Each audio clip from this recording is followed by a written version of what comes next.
한 주일 동안 평안하셨습니까? 시간이 참 빨리 가죠. 벌써 2021년도 시작한 지가 벌써 이제 4주째 접어들고 있습니다. 계속해서 오늘 이사야에 있는 말씀, 오늘 그 네 번째 시간인데 어려운 길이라는 제목을 가지고 우리 함께 내용 이사야 7장 후반부와 8장에 있는 내용을 우리 함께 살펴보도록 하겠습니다. 먼저 기억절 함께 읽도록 하겠습니다. 이사야 8장 17절입니다. 이제 야곱의 집에 대하여 얼굴을 가리시는 여호와를 나는 기다리며 그를 바라보리라. 자, 지금 하나님께서 야곱 이스라엘에 대하여 외면하시는 것에 대하여 어떻게 한다고요? 나는 그분을 기다리고 의지하겠다라는 그러한 내용이 여기 지금 나와 있는데, 과연 이 이스라엘의 운명 어떻게 될 것인지 우리 함께 살펴보도록 하겠습니다. 먼저 오늘 개론입니다. 하나님께서 유다 왕국을 임마누엘의 언약으로 보호하시겠다는 약속에도 불구하고 이 유다 왕 아하스는요, 아람과 이 북방 이스라엘의 침입에 두려워하여서 결국 아수르에게 도움을 요청합니다. 해서 자기 왕궁의 모든 보물과 성전의 보물들을 가지고 아수르에게 주어서 결국 그들이 이 유다 왕국이 처한 위기에서 모면하고자 하였죠. 하지만 이사야 선지자는 그에게 아수르가 유다에게 도움이 되기는커녕 오히려 고통의 원인이 될 것이라 경고하였습니다. 결국 아수르는요, 아람과 이 수리아와 북방 이스라엘을 이 침공하였을 뿐만 아니라 유다 왕국을 침공하게 됩니다. 그래서 결국은 유다는요, 그러면 하나님께 돌아가면 얼마나 좋습니까? 하나님께 돌아가지 않고 또다시 다른 나라, 옆에 주변 나라, 결국 애굽, 이집트를 이 도움으로 요청하여서 그의 또 닥친 위기를 모면하고자 하는 그러한 어리석은 경우를 우리가 볼 것입니다. 오늘 그래서 학습 목표는요, 우리가 정말 두려워할 대상은 우리 지상에 있는 것이 아니라 모든 우주 만물을 창조하신 생명의 근원 되시는 하나님이라는 것을 우리가 좀 깨달았으면 좋겠습니다. 그래서 우리가 눈앞에 보이는 일, 이런 일들보다도 정말 영원한, 눈에 보이지 않는 영원한 것을 우리가 좀 더 간구하며 또 그것을 더 소중히 여겨야 되겠죠. 특별히 하나님께서 보내신 선지자의 경고의 기별을 듣는 것은 우리 인간이 우리 이 눈으로 또 가까이 우리가 만지거나 어떤 볼 수 있는 것으로 하는 것보다도 더 중요한, 더 중요한 것임을 우리가 함께 깨달았으면 좋겠습니다. 자, 여러분들, 하나님께서 요구하지 않는, 아하스에게 요구하지 않는 그 임마누엘이라는 이 징조를 주십니다. 그 징조는요, 하나님이 그의 백성을 인도하시고 그들을 보호하실 뿐만 아니라 그들에게 복 주실 것이라는 약속이 포함된 것이었어요. 이것을 이사야 선지자를 통해서 주셨을 때에는 기원전 734년이었습니다. 자, 그때에 이사야에게 이제 이렇게 예언을 주시죠. 이사야 7장 15절입니다. 그가 악을 버리며 선을 택할 줄 알 때가 되면 엉긴 젖과 꿀을 먹을 것이라. 대저 이 아이가 악을 버리며 선을 택할 줄 알기 전에 네가 미워하는 두 왕의 땅이 패하게 되리라. 하나님께서 이사야를 통하여서 아하스 왕에게 이렇게 경고를 주셨습니다. 뭐라고요? 그 아이 임마누엘, 그저 처녀가 잉타여 아들을 낳으리니 그 이름을 임마누엘이라 하라. 자, 그 임마누엘이 이제는 커서, 그렇죠, 자라서 뭐예요? 여기 보니까 엉긴 젖과 꿀을 먹는데 언제예요? 악을 버리고 선을 택할 줄 알 때가 되면. 자, 그러니까 어느 정도 시간이 좀 흘러야 되는 것 같습니다. 그렇죠? 그 아이가 커서 무엇이 선이고 무엇이 악인지를 구분을 해야 돼요. 그렇죠? 그리고 또 거기에 뭐라고 그래요? 여기 보니까 엉긴 젖, 이 뭐 버터라고 우리가 좀 얘기할 수 있겠죠. 여러분들, 버터와 꿀을 먹을 것이라. 어떻게 보면 아니, 버터와 꿀이니까 좀 비싼 거 아니야? 좋은 거잖아. 이렇게 얘기할 수 있는데 여러분들, 이것은 그렇지 않습니다. 여러분들, 이스라엘은 이 농업이 후반부에 굉장히 많이 발달했었죠. 그래서 포도원이 아주 유명했고요. 그 다음에 곡식도 풍성하게 나는 곳이었습니다. 근데 그것이 왜 곡식과 포도가 아니고 여기에 버터와 여기 꿀이라고 했을까요?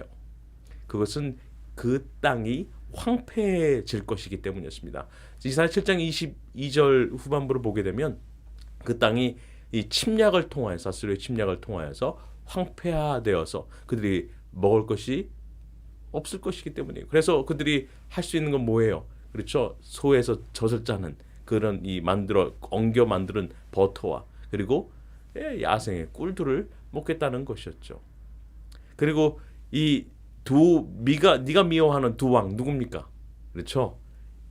북방 이스라엘의 베가 왕과 아람의 이 르신이라는 왕이었습니다. 그 왕이 어떻게 된다고요? 패하게 된다고요. 그러니까 그 아이가 어느 정도 성장하게 되면 결국은 그 두 왕이 패하게 될 것을 예언했는데 그것이 결국은 이 이사야에게 준 2년 뒤에 그 예언이 성취되게 됩니다. 여러분들 이 아수르 왕이 빌레셀은요 북방 이스라엘을 쳐들어와서 갈릴리와 납달리 땅을 점령합니다. 그러니까 이 유다가 초청하지 않았어도 이미 계획을 두고 있는데 유다 왕이 조공까지 바쳐가면서 이 북방 이스라엘과 아람을 좀 격퇴해달라고 하니까 얼마나 좋았어요. 거기다 돈까지 찔러주니 그렇죠. 그래서 결국은 이 빌레셀 왕은요 그의 군대를 이끌고 와서 이 주변을 다 점령할 뿐만 아니라 유다에 있는 땅들도 가까이 이제 오게 됩니다. 그들은 많은 사람들을 죽이고 사로잡아서 아수르로 데려가게 되죠. 당시 아수르의 지배 아래 놓인 이 북방 이스라엘의 베가 왕은 친아수르파였던 이 호세아에 의해서 살해당합니다. 그리고 결국은 이 호세아가 이 북방 이스라엘의 마지막 왕이 되죠. 그래서 BC 727년에 시간이 조금 흐른 다음에 이 살마네셀 5세가 이 빌레셀 3세의 뒤를 이어서 아수르의 왕이 됩니다. 가만 보니까 왕권이 바뀌었어요. 그래서 이 호세아가 어떻게 했냐면 친아수르 정책을 피다가 이제는 반아수르 정책을 펴기 시작한 겁니다. 사실은 이것은 자살행위였죠. 결국은 이 아수르를 배반하고 친애굽 정책을 펼치기 시작해요. 그래서 이 살마네셀 5세는요 다시 군대를 이끌고 와서 결국은 예루살렘 성을 함락하고 사람들을 이제는 포로로 잡아가고 강제로 이주시켜서 이 북방 이스라엘 10개의 지파가 속해 있던 이 북방 이스라엘이 역사 속으로 사라지게 됩니다. 참으로 끔찍한 일이었죠. 바로 이 이사야에게 말씀하신 그 하나님의 말씀이 결국은 예언이 성취되는 것을 우리가 보게 됩니다. 뭐 했을 때요? 그들이 하나님의 말씀 듣기를 거절하고 거부하였을 때요. 여러분들 다시 한번 잘 기억하시기 바랍니다. 하나님의 구원의 손이 짧아서 그들을 구원하지 못하심이 아니었어요. 그들의 죄가 그들이 하나님께로 돌이키기를 거절하는 그들의 패역함이 그들을 멸망의 길로 인도하였다는 것을 우리가 기억하면 좋겠습니다. 선지자왕 291페이지에는 이렇게 말씀합니다. 북방 왕조에게 내린 멸망은 직접 하늘에서 내린 형벌이었다. 아수르 사람들은 단지 하나님께서 당신의 목적을 성취하시기 위해 사용하신 도구에 불과하였다. 사마리아가 함락되기 전 짧은 기간 동안 예언하기 시작한 이사야를 통하여 여호와께서는 아수르 대군을 나의 진노의 막대기라고 말씀하셨다. 여호와께서는 그 손의 몽둥이는 내 분노라고 말씀하셨다. 하나님께서 직접적으로 아수르를 사용하셔서 이스라엘을 형벌하실 수밖에 없음은 그렇죠. 그 상황은 정말 안타까운 상황이었죠. 정말 비참한 상황이 아닐 수 없습니다. 하지만 하나님께서는 그렇게 해서라도 어떻게 하시고요? 이스라엘의 남은 자를 구원코자 하셨다는 것이에요.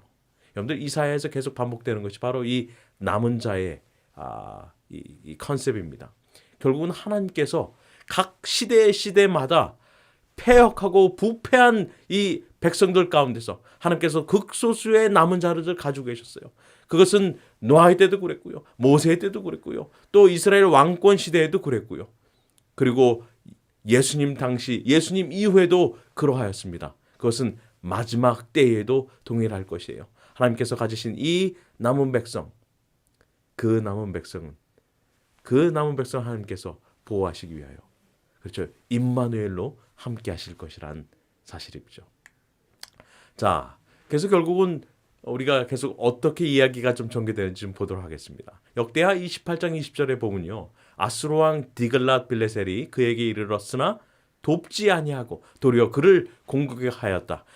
이 유다의 요청을 받아서 이 아수르 왕 디글랏 빌레셀 3세가 이제 이 북방 이스라엘과 아람의 군대를 쳐부수기 위하여 왔는데 그에게 도움이 될 줄 알았는데 아주 짧은 절에 뭐라고 했어요?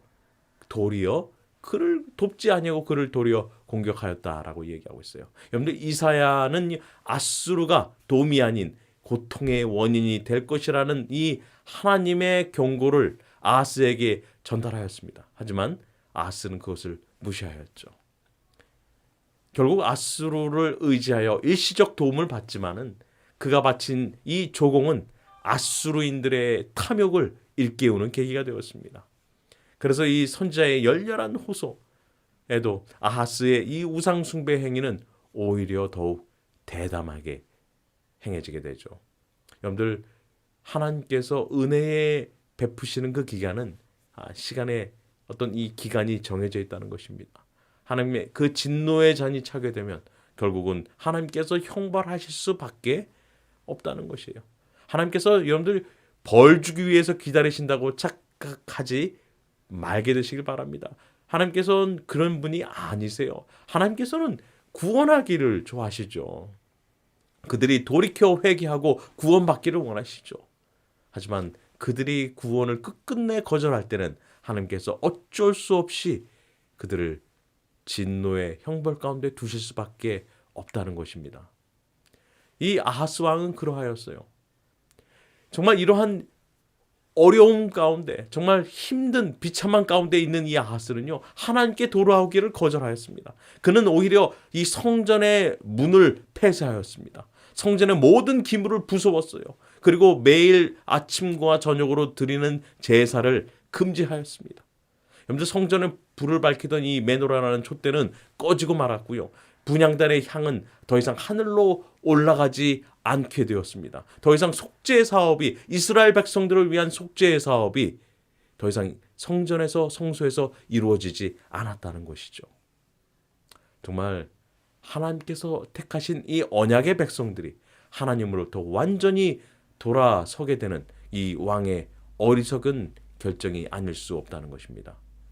이 아하스는요 오히려 아람 왕 이 이방 신들을 이 자기 이 성전에 데리고 오는 그 우를 범하게 됩니다. 이 그 이방 왕들의 신들이 이 아람을 도왔으니까 나도 그들에게 도움을 요청하겠다 해가지고 결국은 예루살렘 성전과 예루살렘 구석구석에 우상의 제단을 쌓고 다메섹 이 시리아의 왕들의 이 그들이 섬기는 이 신들에게 제사를 드리게 됩니다. 여러분들 결국 이 아하스는요 비참한 말로를 맞게 되죠. 여러분들 보세요. 이 아하스는 어리석게도 아람과 북방 이스라엘의 연합군의 침공을 피하기 위해서 아수르를 보는데 결국은 여우를 피하려다가 누굴 만난 거예요? 호랑이를 만난 격이에요. 여러분들 하나님을 벗어나는 결정은요. 하나님께서 함께하지 않는 결정은 결국은 최악수가 될 것입니다. 지금 아하스의 이 상태가 꼭 그러하였어요. 그를 옆에서 친절하게 조용히 조언해주는 이사야의 말을 거절하고 무시한 이 아하스의 결정은 결국은 이스라엘을 더욱더 패망의 길로 인도하고 있었다는 것입니다. 선지자왕 329페이지에는 이렇게 이야기하고 있습니다. 요청한 도움이 이르러 아하스는 일시적 구원을 받았으나 유다는 얼마나 비싼 값을 치렀던가. 바친 조공은 아수르에 인해 탐심을 일깨웠고 그 믿을 수 없는 민족은 곧 유다에 편만하여 약탈하려고 위협하였다. 아하스와 그의 불운한 신하들은 이제 잔인한 아수르 사람의 수중에 완전히 떨어질 것에 대한 두려움으로 괴로움을 당하였다. 우리의 삶에도 늘 선택의 기로에 서게 됩니다. 여러분들 하나님께서 우리와 함께 하실 수 있는 선택, 하나님께서 우리를 인도하시는 선택으로 우리가 해야 되지 않겠습니까? 그런데 하나님께서 여기 보니까 이사야 선지자에게 이 다양한 이름을 주시죠. 사실 이사야라는 이름은 우리가 초반에 이 일과에서 말씀드렸다시피 하나님은 구원이시다라는 뜻입니다. 그의 이 첫째 아들 우리 배웠던 것처럼 스왈 야습은 남은 자가 돌아온다 또는 이 회복된 자가 돌아온다 회개한다라는 뜻을 의미를 가지고 있다라고 말씀을 드렸어요. 그리고 하나님께서 이 아하스 왕에게 이사야를 통하여서 전해주신 그렇죠? 이 임마누엘은 하나님이 우리와 함께 계신다라는 뜻이었습니다. 자, 오늘 이제 8장에 나오는 이 마헬살라 하스바스 이 이사야의 둘째 아들의 이름의 뜻은 그 노략이 신속하게 진행될 것이다라는 의미를 가지고 있습니다. 정말 놀랍지 않습니까? 이사야 선지자의 이 모든 가족 아들들의 이름은 정말 놀라운 예언적 의미를 이스라엘 백성들의 이 이스라엘의 운명에 대한 징표가 된다는 것이죠. 이사야의 둘째 아들이 엄마 아빠 부르기 전에 노략과 약탈이 이른다는 그런 예언이었습니다. 그러니까 임마누엘의 주신 예언보다 뭐가 더 빨라요? 여러분들 아이가 커서 선과 악을 구분하는 것보다 아이가 엄마 아빠라고 부르는 것이 더 빠르단 말이에요. 그러니까 결국은 지금 여기 말한 것처럼 그 노략이 더 하나님이 우리와 함께 하시는 그 임마누엘보다 뭐가 더 빨라요? 이스라엘의 이 침공하고 뺏어가는 그 노략과 찬탈이 더 빠르다는 것입니다. 이것은 아수르가 북방의 이스라엘을 약탈하고 멸망시킬 것이라는 이 약속이 예언이 신속하게 이루어질 것이라는 그런 말씀이었어요. 그래서 하나님께서 아수르를 심판의 도구로 삼으셔서 그들로 홍수가 덮치듯이 갑작스럽게 그들을 침공하여서 멸할 것이라고 예언하신 것이었습니다. 여러분들 근데 이 예언, 이 이름의 예언들의 의미를 한번 좀 살펴보면 참으로 저는 이 말씀을 보면서 이 이름들을 살펴보면서 다시 한번 깊은 감명을 받았습니다.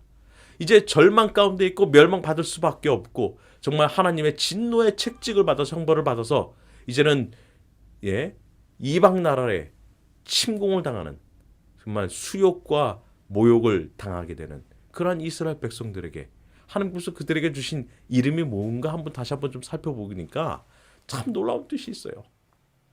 그들이 하나님의 말씀을 거절하고 하나님을 정말 율법을 무시하였기 때문에 하나님께서 뭐라고 했어요? 어떤 형벌을 주셨어요? 마헬살라 하스바스. 그들에게 노략이 신속해질 것입니다. 그랬는데 하나님께서 그들이 이제는 포로로 끌려가고 재물이 다 약탈당하였을지라도 어떤 약속을 주셨어요? 스알야숲. 뭐라고요? 남은 자가 돌아오리라. 어떻게 해요? 임마누엘. 우리와 함께 하시는 하나님이 때문에 우리가 남은 자가 돌아올 것이다. 그럼 그들이 뭐라고 부르짖을까요? 이사야.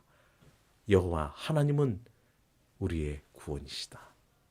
여러분들 놀랍지 않습니까?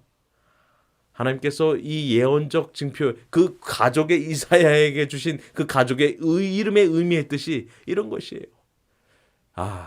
정말 절망 가운데 있고 고난 가운데 고난의 끝에 서 있는 그 백성들에게 하나님께서 다시 어떤 희망을 주시는 거예요? 노력에 신속할 것이지만 하나님께서 우리와 함께 하시는 임마누엘의 하나님께서 그분을 통하여서 남은 자가 돌아올 것이고 결국은 여호와 하나님은 우리의 구원이 될 것이다 라는 보증이 아니겠습니까? 여러분들의 삶이 혹시 고난 가운데 있습니까? 알 수 없는 정말 내가 어찌할 수 없는 그러한 환난 가운데 계십니까? 오늘 나의 구원 되시는 하나님께 부르짖기 바랍니다. 하나님께로 돌아오는 계기가 되기를 바랍니다. 그것이 우리가 하나님께로 돌아가야 될 큰 이유가 되지 않겠습니까? 우리와 함께 하시는 하나님, 결국은 고통과 절망 중에서 우리가 구원을 볼 수 있기 때문에 그러합니다. 지금 멸망을 앞둔 이스라엘 백성들 가운데 하나님께서 놀라운 임마누엘의 예언을 주시고 그들로 구원하시겠다는 그 하나님의 약속이 이스라엘 백성들 이사야 선지자에게 이스라엘 백성들에게 이사야 선지자를 통하여 이루어졌던 것처럼 오늘 여러분들의 삶 가운데도 그 말씀의 약속이 이루어지게 되기를 바랍니다. 자, 이사야 8장 12절부터 14절에는 계속해서 이렇게 이야기하고 있습니다. 그들이 두려워하는 것을 너희는 두려워하지 말며 놀라지 말고 만군의 여호와 그를 너희가 거룩하다 하고 그를 너희가 두려워하며 무서워할 자로 삼으라. 그가 거룩한 피할 곳이 되시리라. 아멘. 만군의 여호와를 거룩하다 하고 그를 너희가 두려워하며 무서워할 자로 삼으라. 그가 거룩한 피할 곳이 되리라. 많은 사람들은 이 눈에 보이는 것을 두려워하죠. 근데 하나님께서 뭐라고 하세요? 너희는 그들이 두려워하는 것을 두려워하지 말라. 놀라지 말라. 오히려 누굴 두려워하라고요? 하나님을 두려워하라고요. 그 거룩한 하나님을 두려워하고 그분께 의지하라고요. 왜요? 그분이 피할 곳이 되신다고요. 그분이 피난처가 되신다고요.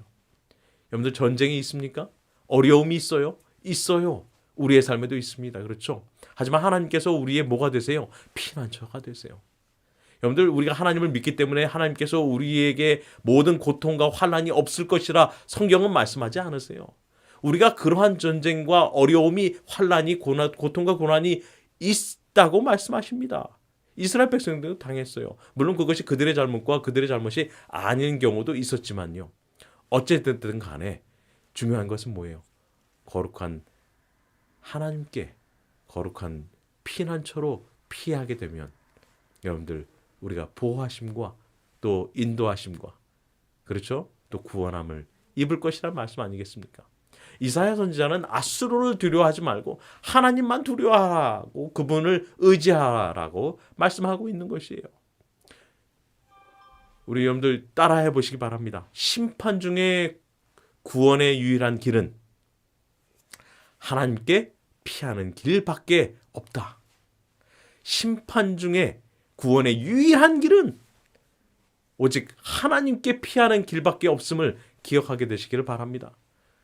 우리가 여러분 세상에 문제가 얼마나 많습니까? 우리의 자녀들의 문제, 여러 가지 경제적 문제, 사회적 문제, 정치적 문제, 모든 문제가 끊이질 않아요. 문제는 수없이 많습니다. 문제는 만 가지, 천 가지, 만 가지가 될지라도 답은 한 가지예요.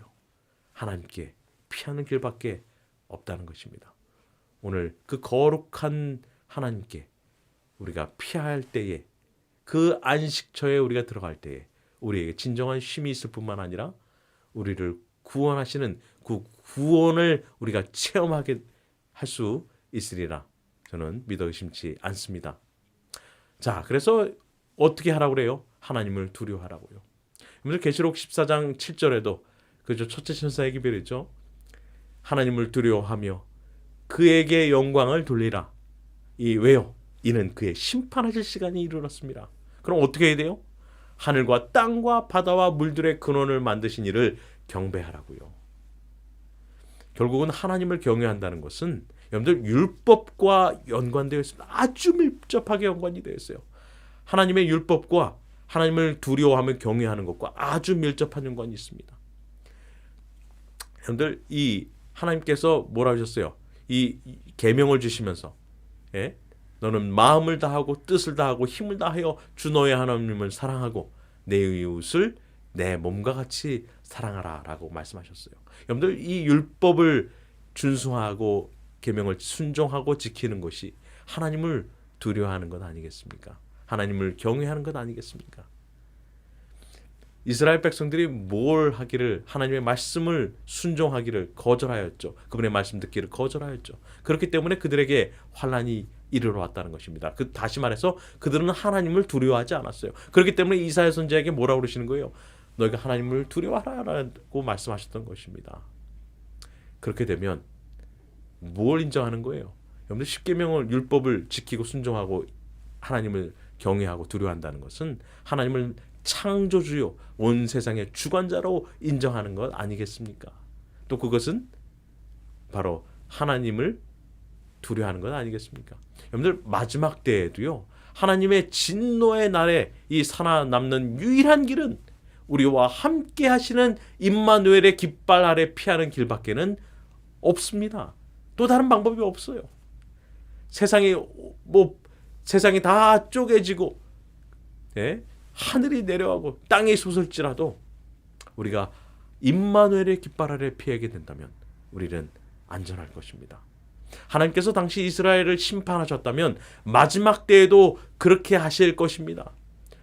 또한 동시에 하나님께서 당신께 피한 자들을 구원하신 것처럼 동일하게 우리가 피할 때에, 거룩하신 분께 피할 때에 하나님께서 우리를 보호하실 것이란 말입니다.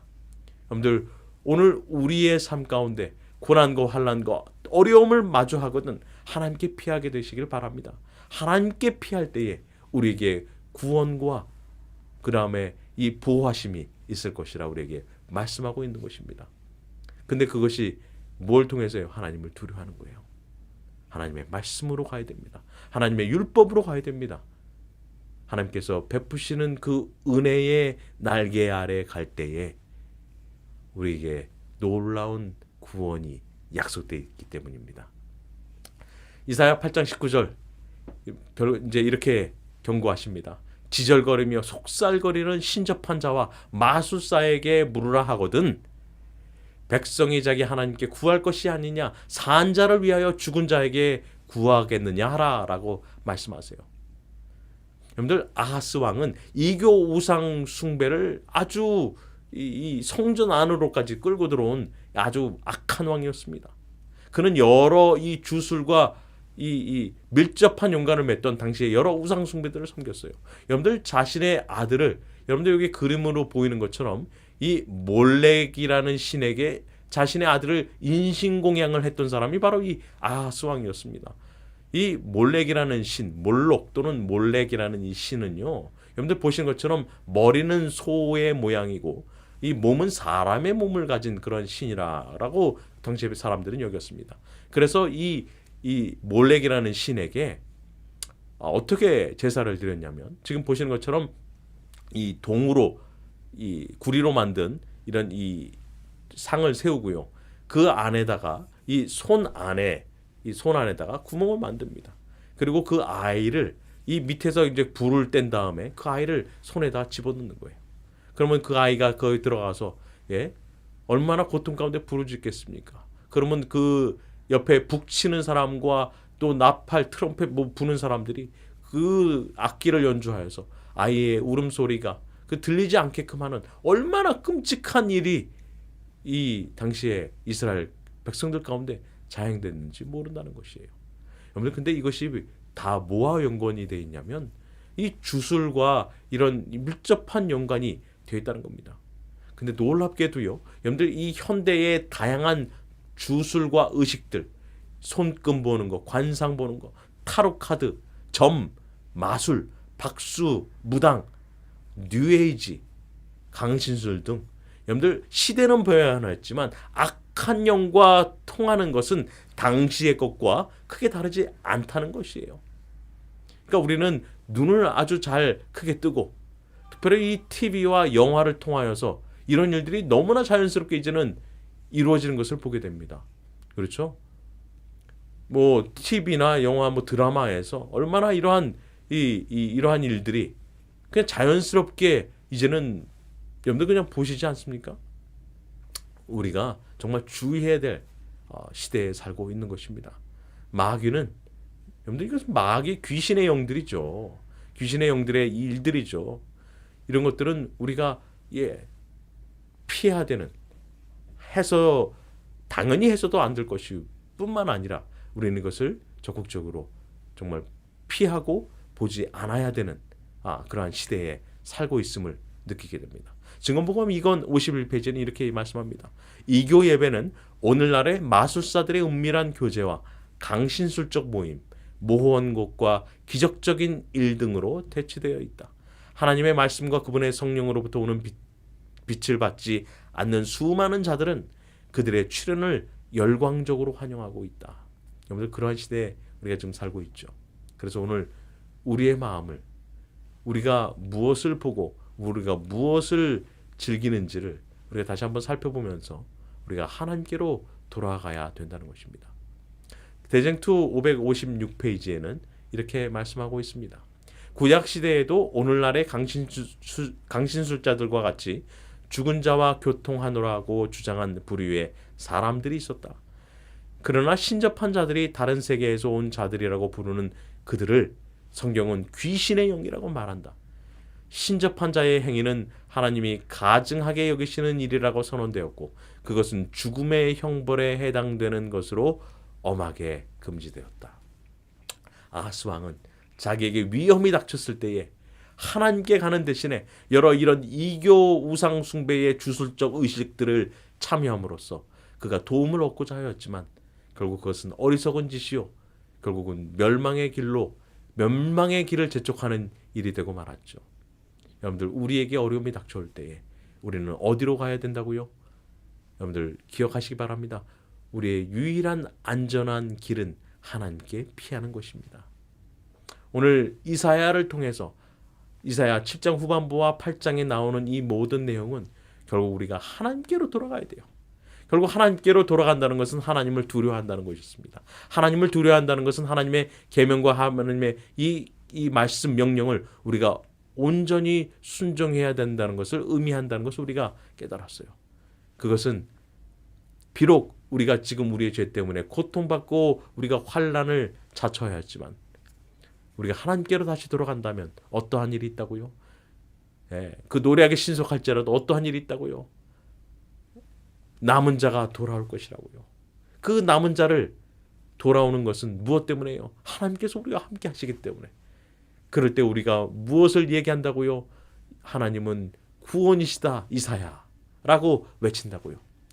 오늘 여러분들의 삶이 그 외침을, 그 부르짖음을 하게 되시기를 간절히 바라면서 말씀을 마치도록 하겠습니다. 기도하도록 하겠습니다. 하나님 아버지, 우리의 구원되어 주심을 인하여 감사합니다. 오늘 우리가 환난 가운데 있고 우리가 고통 가운데 있을 때에 이제 우리의 유일한 구원이, 유일한 피난처가 하나님께 있음을 다시 한번 깨달았습니다. 우리가 주님께 피하오니 주님 우리를 붙잡아 주시고 주님 구원의 손길로 인도하시고 일으켜 세우셔서 우리로 당한 모든 환난을 능히 넉넉히 이길 수 있도록 인도하여 주시옵기를 예수님의 이름으로 기도합니다. 아멘. 참여해 주신 여러분들 감사합니다. 또 즐거운 토요일 시간 되시기를 바랍니다.